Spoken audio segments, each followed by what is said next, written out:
ओम नमः सिद्धेभ्यः ओम नमः सिद्धेभ्यः ओम नमः सिद्धेभ्यः।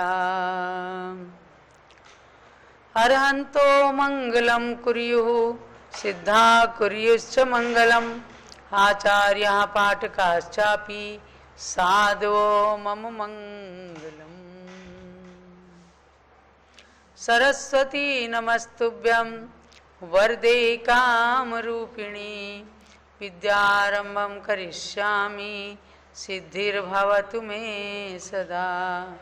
सरस्वती सभा मध्ये सुलक्ष्मी ज्ञान रूपिणी कल्याणी सर्वलोकस्य माता ज्ञानमती मता। जल अयोध्या शाश्वत तीर्थ क्षेत्र की जय। पंच परमेश्वरी भगवान की जय।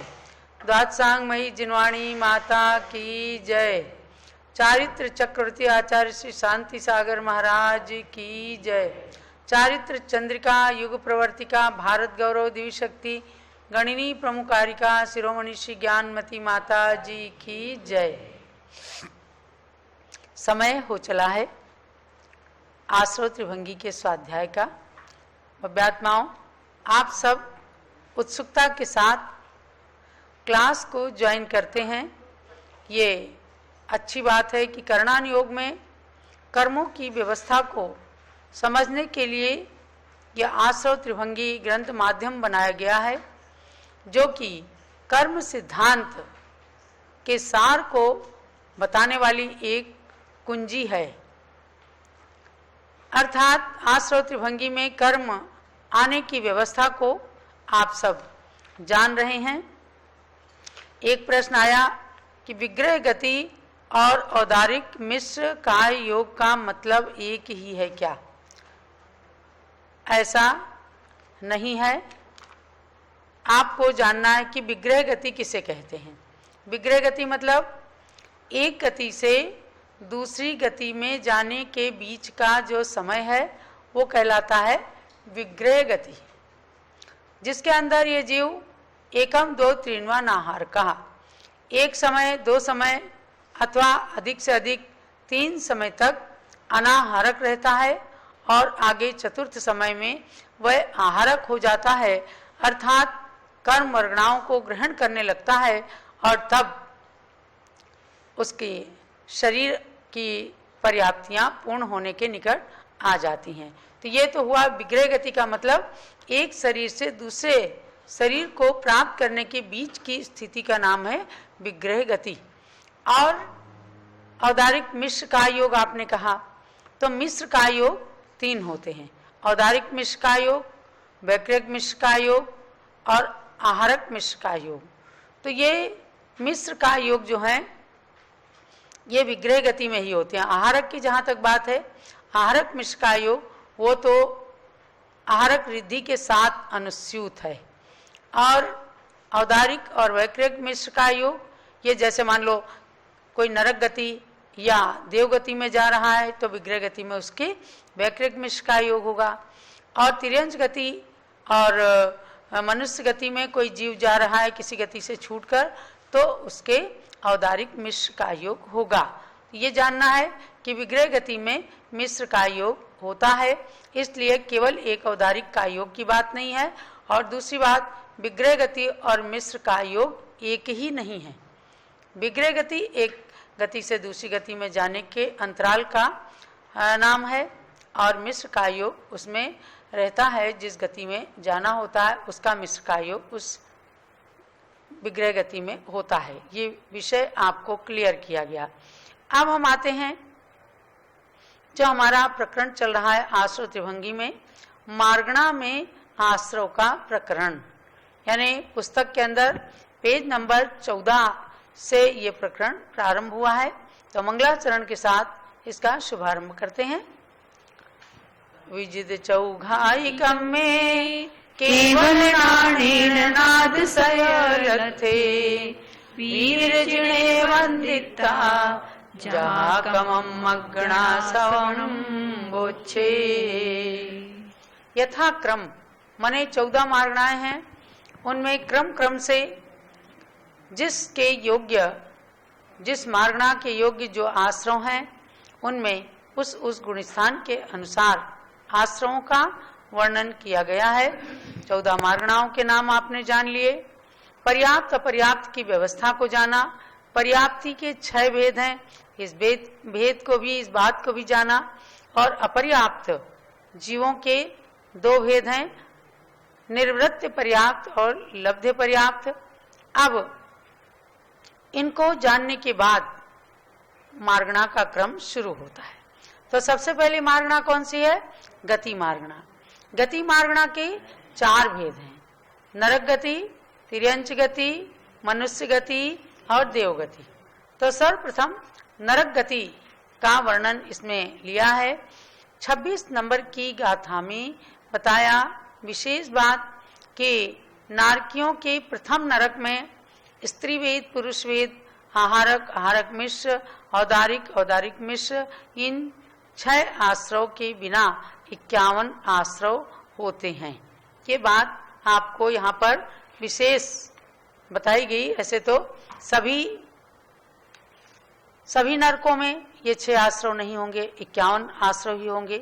प्रथम नरक के अंदर इस बात को जो बताया गया है कि प्रथम नरक में नारकियों के ये जो 6 आश्रव कम किए हैं और 51 आश्रव बताए गए हैं। तो आपको इसके अंदर दूसरे गुणस्थान, दूसरी गाथा से अनुस्यूत करके इसमें बताया गया है कि प्रथम नरक के अंदर सम्यक दृष्टि जीव मर करके प्रथम नरक में ही जाता है। सम्यक दृष्टि जीव कभी भी इससे नीचे के नरकों में नहीं जा सकता। और प्रथम नरक में भी जिसने पहले नरक की आयु बांध ली है, बाद में उसे सम्यक दर्शन हुआ है। जैसे राजा श्रेणिक को पहले मुनि के गले में सर्प डालते समय 7वें नरक की आयु का बंध हुआ और उसके बाद उन्होंने भगवान महावीर के समो शरण में महावीर स्वामी की एकदम इतनी भक्ति की कि 7वें नरक की आयु घट करके प्रथम नरक की मध्यम आयु उनको प्राप्त हुई। प्रथम नरक में जघन्य आयु कितनी है? 10,000 वर्ष। 10 वर्ष सहस्त्राणी प्रथमायाम, 10,000 वर्ष की। तो उससे आगे 84,000 वर्ष की आयु उन्होंने प्राप्त की। इसलिए वो मर करके प्रथम नरक में गए, क्योंकि उन्होंने पहले नरक आयु बांध ली थी। अब क्या है? एक है गति और एक है आयु। इस बात को विशेष रूप से समझना। हर गति के साथ हर आयु रहती है। जैसे नरक गति के साथ नरक आयु, तिर्यंच गति के साथ तिर्यंच आयु। आयु का मतलब क्या है? उस गति में रहने की स्थिति, ड्यूरेशन, उसी को जितने दिन उस गति में रहा गया, बस उसकी वो आयु कहलाती है। इन 2 चीजों में, गति और आयु में, गति का बंद होने के बाद वह छूट सकती है और आयु का बंद होने के बाद छूटती नहीं। उसमें संक्रमण हो सकता है, अपवर्तन हो सकता है, कम ज्यादा हो सकता है, लेकिन आयु बंधने के बाद उस जगह, उस गति में जरूर जाना पड़ता है। लेकिन अगर केवल गति बंधी है, आयु नहीं बंधी, आयु का अपना एक समय होता है। आयु की त्रिभागी जब आती है, इस सूक्ष्म व्यवस्था को आप कभी जानना। तो जब आयु की त्रिभागी पड़ जाती है, आयु बंध जाती, तो उस गति में अवश्य में जाना पड़ता है। तो राजा श्रेणिक ने नरक आयु का बंद किया था, आयु तो नहीं छूटी।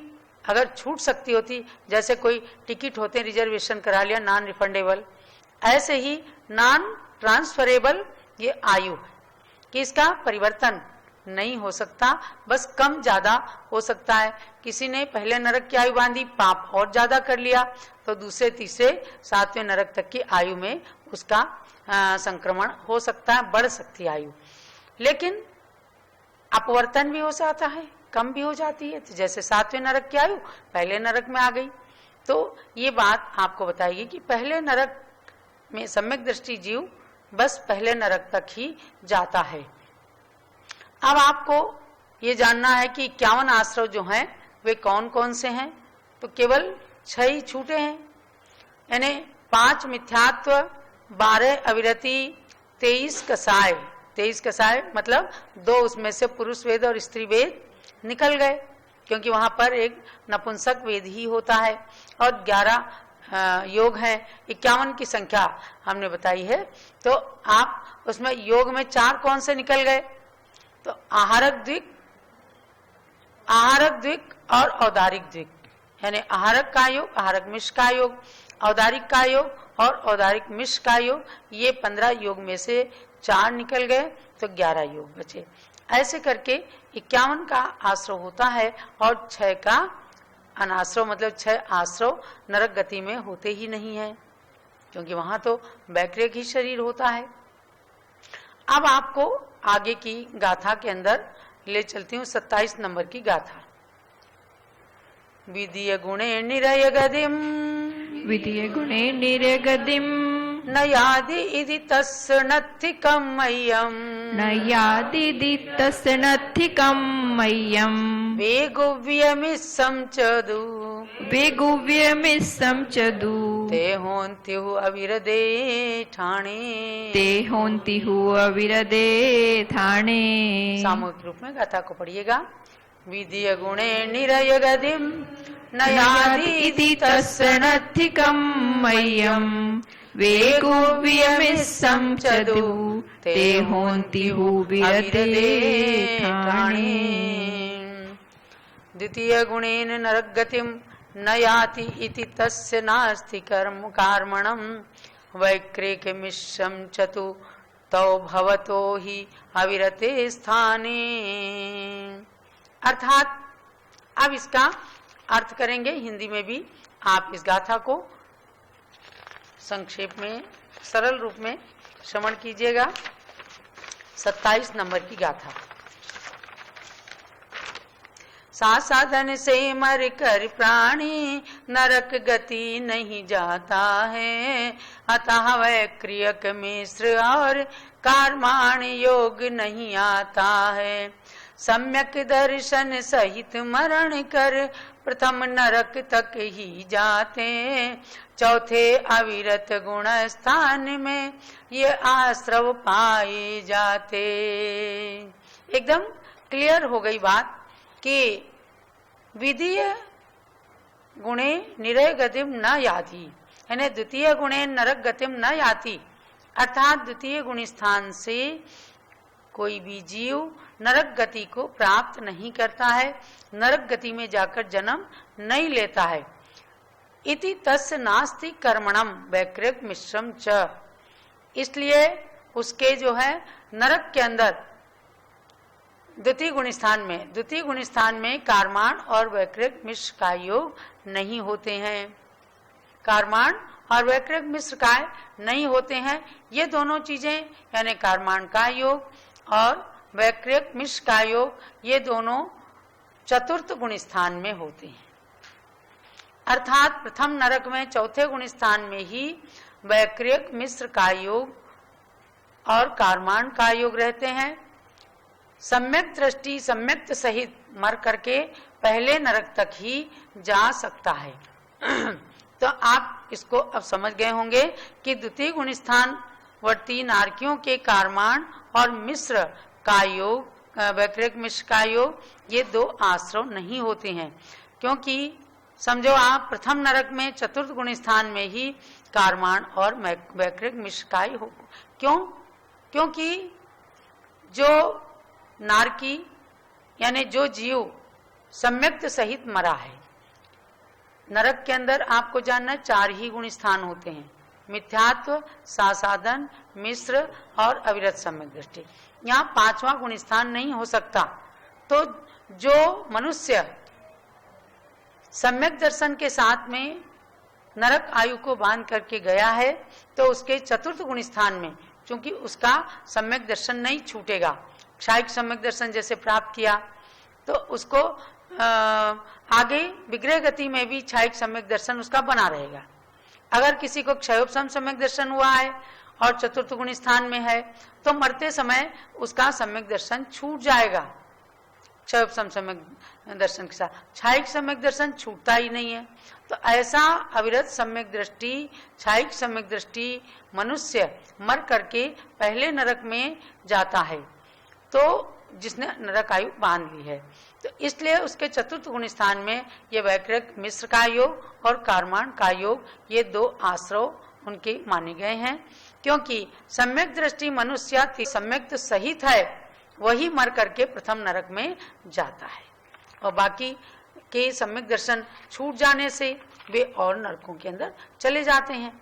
तो ये बात इसके अंदर क्लियर हो जाती है। अब हम चलते हैं आगे के गुण स्थान में, आगे की गाथा में, और फिर नरक गति का चार्ट लेते हैं कि नरक गति में कितने गुण स्थान होते हैं, पहले नरक में कितने का आश्रव अनाश्रव आश्रव विच्छुत्ति है, और द्वितीय से लेकर 7वें नरक तक कितने का के आश्रव व्यवस्था है। 28 नंबर की गाथा चलिए। सक्कर पहुदिसु एवं, सक्कर पहुदिसु एवं, अविरद ठाणे न होई कम्मय्यम, अविरद ठाणे न होई कम्मय्यम, वेगुव्यमिस्सोव्य, वेगुव्यमिस्सोव्य, ते सिम्मिच्छेव वो छेदो, ते सिम्मिच्छेव वो छेदो। सब लोग मिलकर पढ़िए। सक्कर पहुदिसु एवं, अविरद ठाणे न होई कम्मय्यम, वेगुव्यमिस्सोव्य, ते सिम्मिच्छेव वो छेदो। शर्करा प्रभृतिषु एवं अविरति स्थाने न भवति कर्मणं, वैक्रियक मिश्रमपि च तयो मिथ्यात्वे एव विच्छेदा। नरक दूसरे से सप्तम तक इसी तरह आश्रव होते, कर्मण अरुवय क्रियक मिश्र सम्यक दृष्टि को नहीं होते। पहले गुण स्थान में ही इनकी विच्छित्ति हो जाती, सम्यक सहित नरक वो जाता जिसकी आयु बंध जाती। गाथा के अतिरिक्त थोड़ा सा हिंदी में और भी क्लियर कर दिया है हमारी मालती जैन ने। तो आपको अब ये हो गया कि सम्यक सहित जो नरक में जाता है तो वो भी छायिक सम्यक दृष्टि के बद्धायुष उसकी अपेक्षा से तो वह पहले नरक में ही जाएगा, और उसी अविरत सम्यक दृष्टि के वैकृत मिश्र का योग और कारमान का योग होंगे। अब इसके अंदर क्या बताया है कि द्वितीय नरक से लेकर 7वें नरक तक, भाई पहले नरक की थोड़ी सी व्यवस्था अलग थी, सम्यक दर्शन की अपेक्षा से, बद्धायुष की अपेक्षा से वहां जाने वाले जीवों के लिए। अब द्वितीय नरक से लेकर 7वें नरक तक की सारी व्यवस्था एक सी है, और सारे नरकों में 51 आश्रव की ही गिनती आएगी, यानी 51 आश्रव में से ही उसके अंदर जोड़ घटाना, आश्रव अनाश्रव आश्रव विच्छुत्ति को लेना है आपको। तो द्वितीय नरक से लेकर 7वें नरक तक इसी प्रकार से 51 आश्रव हैं। इसमें अंतर केवल ये है कि अविरत गुण स्थान में वैकृत मिश्र और कारमान योग नहीं होता है, क्योंकि इन दोनों की विच्छुत्ति मिथ्यात्व गुण स्थान में हो जाती है। अब क्या मिथ्यात्व गुण स्थान में क्यों हो जाती है?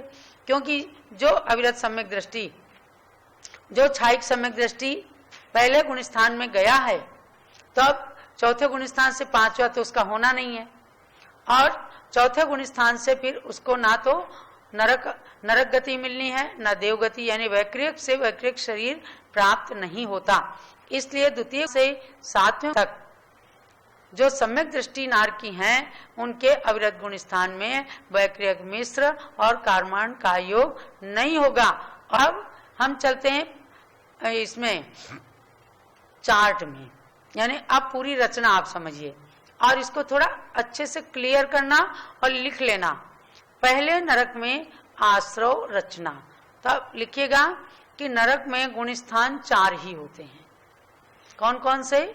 मिथ्यात्व, सासादन, मिश्र और अविरत सम्यक दृष्टि। तो जो पहले नरक का नारकी है उसके प्रथम गुण स्थान में लिखिए 51 के 51 आश्रव होते हैं। 51 आश्रम में स्त्री वेद, पुरुष वेद, आहारक द्विक और औदारिक द्विक को छोड़कर बाकी 51 आश्रम रहे। तो 51 आश्रम मैंने आपको कल भी बताए थे, आज भी फिर से सुन लीजिए आप कि 51 आश्रम कौन कौन से, यानी 5 मिथ्यात्व, 12 अविरति और 23 कसाय। इसमें से केवल पुरुष वेद और स्त्री वेद निकल गए। और योग कितने? 11 योग, आहारक द्विक और औदारिक द्विक निकल गए। तो ये रहे पूरे के पूरे 51 आश्रम। अब 51 आश्रम की रचना में प्रथम गुण स्थान में 51 का आश्रम है और इसमें अनाश्रव किसी का भी नहीं है।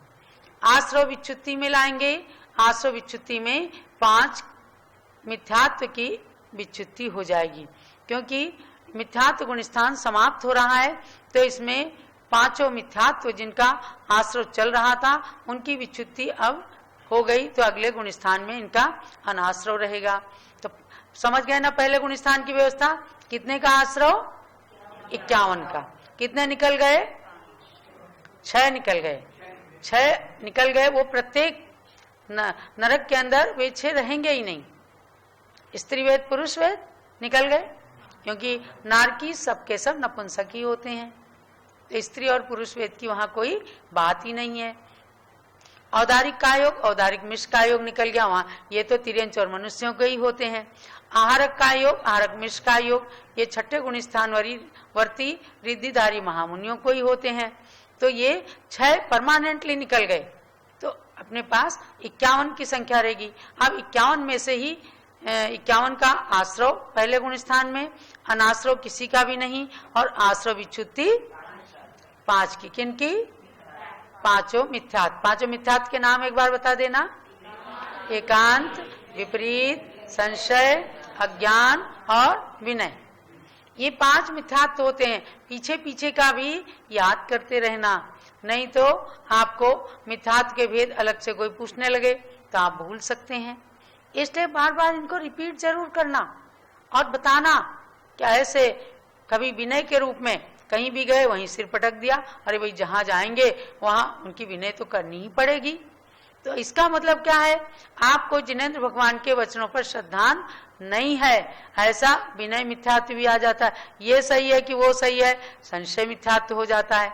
ऐसे इन मिथ्यात्वों का स्वरूप मैं आपको बता चुकी हूँ। तो ये 5 मिथ्यात्व जो हैं पहले गुण स्थान के अंत में विच्छिन्न हो जाते हैं, यानी वहां से समाप्त हो जाते हैं। अब हम चलते हैं पहले नरक के अंदर द्वितीय गुण स्थान में, सासादन सम्यक्त्व में चलते हैं। तो वहां पर क्या है? आश्रव है 44 का। 44 का कैसे आश्रव है?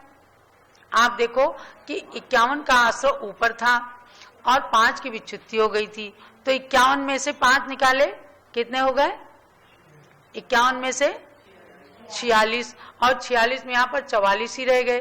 तो 44 में कारमान का योग और वैकृत मिश्र का योग ये निकल गए। तो इनका 44 का आश्रव है और अनाश्रव है 7 का। तो 5 मिथ्यात्व की विच्युति हुई थी, वो यहाँ अनाश्रव में आने चाहिए थे। अब इसमें अनाश्रव में 2 को और मिला दिया, क्योंकि ऊपर 44 रह गए, 46 होने चाहिए थे। तो वो 2 आकर के 7 में मिल गए, वैकृत मिश्र का योग और कारमान का योग। यहाँ इन दोनों को मिला करके 5 + 2 बराबर 7 का क्या हो गया? अनाश्रव। जोर से बोला करो सब लोग। 7 का क्या है? आश्रव। कितने का होने कितने चाहिए थे? 46। 2 कौन से निकल गए? तो आश्रव में से निकल गए और अनाश्रव में आ गए, यानी 5 मिथ्यात्व के साथ ये दोनों आ गए। तो 5 के अनाश्रव के अतिरिक्त इसमें 2 और जुड़ गए, तो 7 का अनाश्रव हो गया। अब आश्रव विच्युति दूसरे गुण स्थान में, आश्रव विच्युति कितने की है? 4 की। 4 की कौन सी? अनंतानुबंधी क्रोध, मान, माया, लोभ। ये अनंतानुबंधी चौकड़ी कहलाती है, चतुष्क कहलाते हैं। इनकी विच्युति हो गई। सासाधन गुण स्थान के अंत में ये निकल गए। ऊपर 5 मिथ्यात्व की विच्युति हुई थी और यहाँ पर 4 कषायों की विच्युति हो गई। अब चले अपन तृतीय गुण स्थान में। तीसरे गुण स्थान का नाम क्या है? मिश्र गुण स्थान। मिश्र का मतलब सम्यक मिथ्यात्व। सम्यक मिथ्यात्व नाम का गुण स्थान तो सम्यक और मिथ्यात्व मिश्रित अवस्था है, इसलिए इसको मिश्र गुण स्थान नाम दिया है। अब यहां आ जाओ, 40 का आश्रव है। आश्रव कितने का? सब 51 में से ही चल रहा है। ऊपर सबसे पहले में 51 का आश्रव था, दूसरे में 44 का आश्रव, तीसरे में 40 का आश्रव। 40 का आश्रव कैसे? 44 थे ऊपर और 4 की विच्युति हो गई अनंतानुबंधी की, तो बचे 40। तो 40 का आश्रव हो गया, यानी 44 में से 4 अनंतानुबंधी की कम हो गई। अब आप इनको 40 कौन कौन से हैं ये भी जरूर रटना, ताकि बार बार आपका क्लियर हो जाए। तो 40 का आश्रव, अब आप एक्सरसाइज कीजिएगा और लिखिएगा। और अनाश्रव में 11 का अनाश्रव, तो कैसे हो गए? 7 और 4 11। 7 अनाश्रव थे ऊपर में द्वितीय गुण स्थान में और 4 की विच्युति हुई थी, तो 11, यानी कि 5 मिथ्यात्व, 4 अनंतानुबंधी, 2 एक कार्माण का योग और एक वैक्रिय मिश्र का योग, ऐसे 11। ये तीसरे गुण स्थान तक की व्यवस्था मैंने आपको बताई है। अब चतुर्थ गुण स्थान की व्यवस्था आगे हम कल बताएंगे, क्योंकि बताया है हर नरक के अंदर अधिक से अधिक गुण स्थान हो तो केवल 4 ही हो सकते हैं, उनमें से जो मिथ्या दृष्टि होंगे तो केवल उनके एक ही गुण स्थान, लेकिन अधिकतम व्यवस्था बताई है। तो कल चौथे गुण स्थान की व्यवस्था में मैं आपको ले चलूंगी। आपको इतना ही सार जानना है कि हम कोई ऐसा कार्य ना करें कि हमें नरक में जाना पड़े, नरक की आयु का बंद हो जाए, तो ऐसा नहीं करना है। हमें देव साहस गुरु पर श्रद्धान करते हुए अपने सम्यक दर्शन को दृढ़ रखना है। यही आज के स्वाध्याय का सार जानना। जावाणी के ज्ञान ते सूझे लोकालोक, सोवाणी मस्तक चढ़ो सदा देतहु दोख। हे जिन वाणी भारती तोय जपो दिन रैन, जो तेरी शरणा गए सो पावे सुख चैन। ज्ञानमती को नित नमो, ज्ञान कली खिल जाए, ज्ञान ज्योति की चमक में जीवन मम मिल जाए। जवलो द्वादशांगमयी जिनवाणी माता की जय। परम पूज्य गणिनी प्रमुख श्री ज्ञानमती माता जी की जय।